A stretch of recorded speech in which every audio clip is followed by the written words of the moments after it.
घर में दो बहनें रहती हैं, एक मासूम, एक जिद्दी।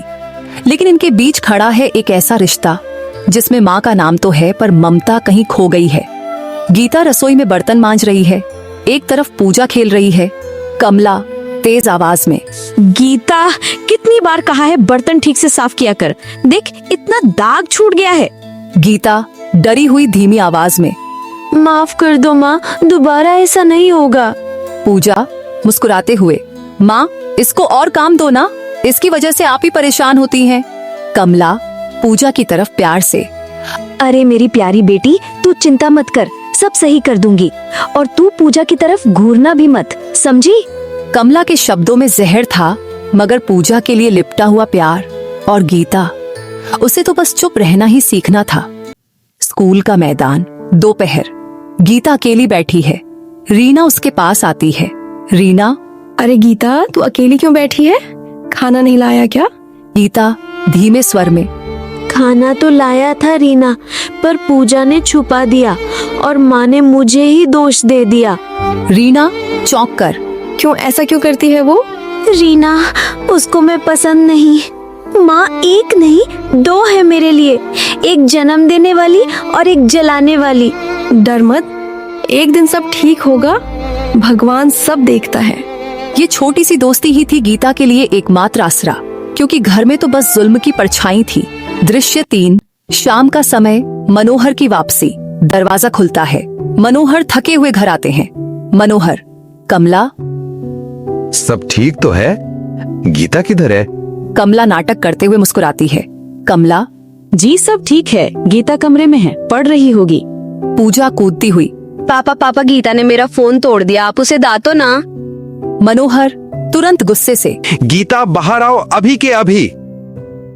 गीता डरते डरते नीचे आती है। मनोहर, ये क्या किया तुमने? गीता का सामान क्यों तोड़ती हो? गीता आंखों में आंसू लिए, नहीं पापा, मैंने कुछ नहीं तोड़ा।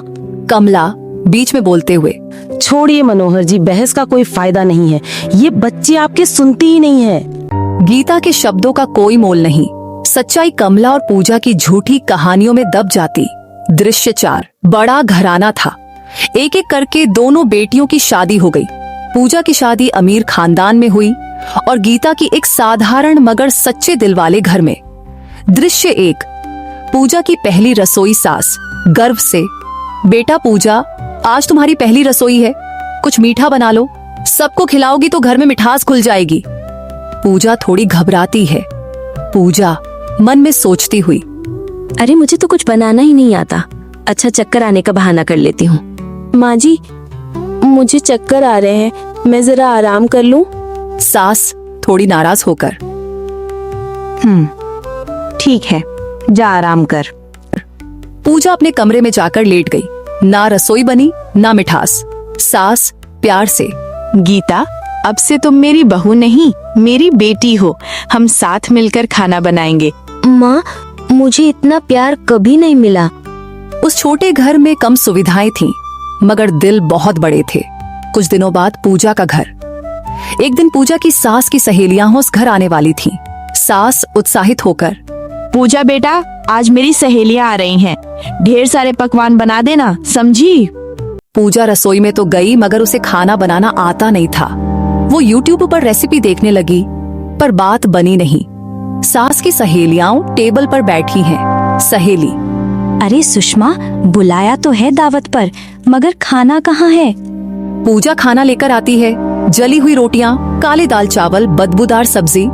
सहेली नाक सिकोड़ते हुए, ऐसा ही खाना खिलाना था तो दावत में क्यों बुलाया, चलो चलते हैं यहाँ से। सभी नाराज होकर चली जाती हैं। सास गुस्से में, बहू, तुम्हारी माँ तुम्हारी बहुत तारीफ करती थी, ये सब क्या था, बेइज्जती करवा दी मेरी। पूजा तेज आवाज में, मुझे खाना बनाना नहीं आता और मैं आपकी नौकरानी नहीं हूँ। इतना बड़ा खानदान है, एक नौकर तक नहीं रख सकते आप लोग।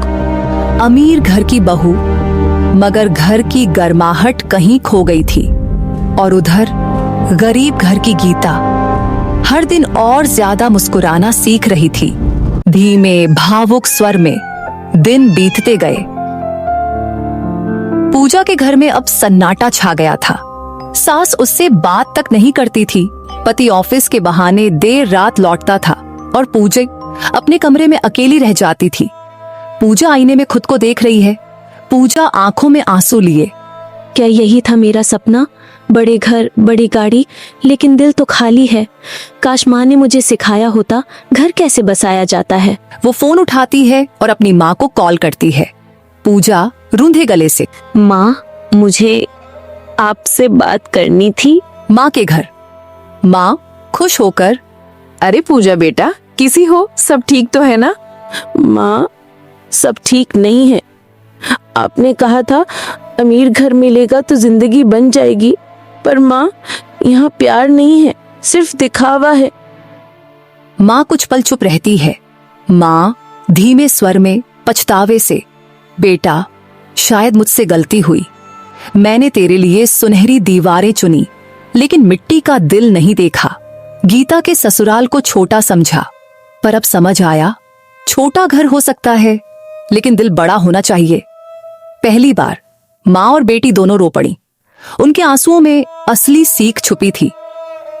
गीता का घर। उसी समय गीता और उसकी सास रसोई में हंसते हुए खाना बना रही हैं। सास मुस्कुराते हुए, गीता, तुम्हारे हाथ का खाना तो जैसे मंदिर का प्रसाद हो, हर दिन का स्वाद बढ़ जाता है। गीता मुस्कुराकर, माँ, स्वाद तो आपके प्यार से आता है। वो दोनों हंसती हैं। घर में शांति और सुकून का माहौल। कुछ दिनों बाद पूजा ने अपने भीतर की कड़वाहट छोड़ने का फैसला किया।